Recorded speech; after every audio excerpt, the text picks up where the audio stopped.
Bago tayo magsimula, ipopromote ko lang ang aking online shop sa Shopee at sa TikTok, Miss The Queen PH. Meron po tayong mga power bracelets na ako mismo yung gumawa. So meron tayong mga bracelets for attracting money and abundance, mga pampaswerte. And then meron din tayong bracelets for protection, anti-evil eye, anti-inggit, and also for balancing your chakra. Meron din tayong bracelets for intuition, wisdom, courage, communication, clarity, and love. So lahat po ng ating bracelets ay meron ng kasamang pouch, instruction leaflet, and extra string. Ayan, meron din tayong mga intention oils and spell jar for prosperity and protection. So lahat po ng items ay cleansed and intention set na siya specifically to the buyer. So available to sa Shopee at sa TikTok shop. Link on the description. Thank you so much and happy shopping! Libra, hi! Welcome to Mr. Queen PH at ito ang inyong monthly reading for October 2023. This is a general reading. So maaari kayong makarelate, maaring hindi. Just take what resonates and thank you so much sa lahat ng sumusuporta dito sa ating channel. Just a reminder that you have the power to create your own reality. So gamitin nyo lamang ang reading na ito bilang gabay. Okay. Let's see, Libra. What is your general energy for October 2023? Two of Cups, in love. So, maaring isa sa main energy ninyo ngayong October is dealing with your romantic partner. This is also partnership like sa business, pwedeng sa romantic level. But this is also bringing harmony into your life, no? So, if you are in a relationship right now, itong October, mas magkakaintindihan kayo ng partner mo. You will be on the same page na medyo lesser yung yung conflict ninyong dalawa. So maari ring meron kang projects together with some people na importante sa iyo, mahal mo sa buhay or business, no? Na meron kang makaka-partner or makaka-collaborate for that business. So, let's see your challenge. Ano yung challenge? Uy, Death card. So, as a challenge, maaring meron kang kailangan ng i-close na chapter ng life mo or maaring meron kang nire-resist na ending. Okay? So, this can be ending a connection, relationship, or a business or a project na you are still holding on to kasi merong transformation na parating sa inyo eh. So, syempre, kapag nire-resist mo yung pagbabago, wala talagang magbabago. Okay? So, you are being encouraged na be open to changes. Yes. Para mag-transform, para mag-improve. Tingnan natin kung ano tong transformation, in what area of your life yung magta-transform for Libra.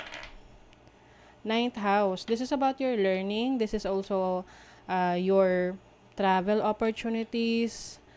Maaring meron kang kailangang pag-aralan or explore about your interest, no? Kung meron kang bagay na nag-i-interest ka, interesado ka, tapos you are holding back na parang, ewan ko, I'm not sure kung pupurso ko, ganon. Hindi mo makikita kung ano yung meron sa'yo doon sa part na yon kung lilimitahan mo yung sarili mo. Oo. So, yung iba naman, maaring merong travel opportunities like pwedeng related sa job ninyo, sa career ninyo, na yes, gusto nyong mag-abroad, pero tinatamad kayong mag-asikaso ng papers, ng documents. So, syempre, hindi mangyayari yon dahil isa yun sa mga kailangang gawin, no? So, let's see your opportunity. Ano yung opportunity ng mga Libra? Two of Wands. Decision making. Meron talagang partnership for you, Libra. May mga plans ka to work with some people, specifically to one person. You are also planning a lot. So, I think you need to decide which path to take kasi pwedeng magkaroon ng confusion dito. Sabi nga is paralysis of the analysis. The more you analyze things, mas lalo nagiging complicated, nasa-stuck ka, hindi ka nakakapag-decide. Okay? So, syempre, mahirap mag-move forward kapag hindi ka makapag-decide. Diba? So, your blessing is 7 of Pentacles. So, this is potential success for you. Yung mga sinimulan mo na projects, gawain, trabaho, negosyo related to your money, mga pinagkakakitaan mo. Ngayong October, you will see the results. Kumbaga magpaparamdam na yan sa'yo. Kumbaga sa tag-ani, nakikita mo na yung palay ay golden na siya. So ready to harvest na siya. Kailangan na lang syempre na mag-effort ka to harvest yung pinaghirapan mo. Oo. So this is also asking you to be patient, lalo na kung minsan parang nagmamadali ka na makita agad yung resulta ng mga efforts ng trabaho mo. May mga proseso pa kasing kailangan pagdaanan, okay? But definitely you will see the results by October. So let's see your money. Ano naman ang kaperahan? Energy for Libra. Ace of Cups. May magbabayad na. Kung merong may utang sa inyo, ngayong October magbabayad na to. Someone also might be giving you money, no? Parang ano lang siya, like a gift. And yung iba naman, merong opportunity for you to create money through your hobbies, yung mga libangan mo. Oo, pwede mo siyang pagkakitaan. Halimbawa, mahilig kang maglaro ng games, 'di ba? Online games. O 'di ba maraming mga content creators ngayon nagke-create ng contents while playing games online. So, libangan nila 'yon na pinagkakakitaan nila. So, this can apply to anything, any interesting para sa'yo. So, your career, the Fool. O, yun na. Meron kang new opportunity sa trabaho. This is also taking a risk. So, this makes sense, no? I think itong transformation na to related rin to sa career mo na gusto mong i-explore, pwedeng sa ibang bansa or outside of your comfort zone. So, sa career, merong potential na maging successful itong i-explore mo na bagong experience. Pwedeng bagong trabaho, bagong company, bagong industry na papasukin mo. Can also mean bagong business. Kasi may business partnership din dito. So, you have the King of Swords as your love. Okay, so this is about your influence sa relationship mo. I think you are going to be more serious sa relationship. Wala kang balak mag-play games ngayon pagdating sa relationship.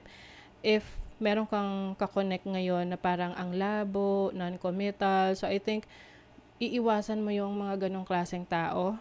For you, if you are ready to get into a relationship, you want someone na pasok sa standards mo. And pagdating naman sa may mga karelasyon na, I think you will take your relationship to a higher level of commitment. So, mas magiging committed ka sa iyong partner. Or vice versa. Yung partner mo, mas magiging committed sa'yo. Let us see your other messages. Oh, may new beginnings, Libra. Yes, and Libra is a cardinal sign as well. So, may fresh start. This makes sense with the transformation and the Fool card and the Ace of Cups. A new beginning that will make you feel happy and fulfilled. Yung iba, literal, magkakaroon ng baby, or sa family ninyo, magkakaroon ng bagong baby. So, you also have book burning. I think, you need to learn more or research more on the things na very much interested ka. Kasi you are limiting yourself eh. Oo. Di ba nga kapag nagbabasa tayo ng books or nagre-research, dinadagdagan natin yung kaalaman natin, mas lumalawak yung mundo natin. Yung opportunities for us. So, I think that is going to be your priority or something that you need to focus on ngayong October. Sundress, do it for you. Do it for yourself. So, whatever plans you are going to take action, para sa sarili mo yan. Kumbaga, you have your own talents and skills and confidence na kumbaga ikaw yung magsisimula niyan eh. Raindrops, take a chance on them. So, maaring meron kang patatawarin, bibigyan ng chance to be still part of your life dahil nakita mo na nagbabago itong taong to. Nagbago na siya. Persevere and you will overcome problems. Yes. Ano man itong mga challenges na kakaharapin mo ngayong October, as long as you are working towards the solution, mapagtatagumpayan mo. Spiritual guidance, protection from harm. You are so protected, Libra, ng iyong mga spirit guides, ng iyong mga ancestors. Okay, so that is your reading, Libra. Kung nagustuhan nyo to, naka-resonate kayo, mag-comment kayo dyan. Like, share, subscribe para lagi kayong updated sa ating mga readings. Thank you so much, Libra. See you again.